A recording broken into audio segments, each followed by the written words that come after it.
বাংলাদেশ বনাম West Indies সিরিজের বাংলাদেশের বেস্ট প্লেয়িং 11। তো বন্ধুরা চলুন দেখে আসি কে কে রয়েছে এই বেস্ট প্লেয়িং 11-এ। ভিডিওটি শুরু করার আগে একটাই রিকোয়েস্ট বন্ধুরা, ভিডিওটি যদি ন্যূনতম ভালো লেগে থাকে আপনাদের, অবশ্যই বন্ধুরা ভিডিওটিতে একটি লাইক দিয়ে চ্যানেলটি সাবস্ক্রাইব করে দিবেন এবং আপনার যে মূল্যবান মতামতটি রয়েছে সেটি কমেন্ট বক্সে অবশ্যই জানিয়ে দিবেন।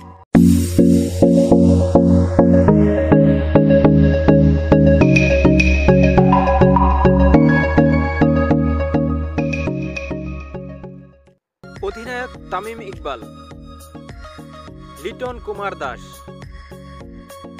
সাকিব আল হাসান, মুশফিকুর রহিম, মাহমুদুল্লাহ রিয়াদ, সৌম্য সরকার, আফিফ হোসেন, মেহেদী হাসান মিরাজ,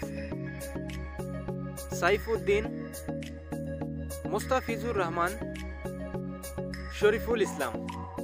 তো বন্ধুরা আমার মতে এই একাদশ নিয়ে খেললে বেস্ট হবে। অবশ্যই আপনার যদি কোনো মতামত থাকে তাহলে জানিয়ে দিবেন কমেন্ট বক্সে।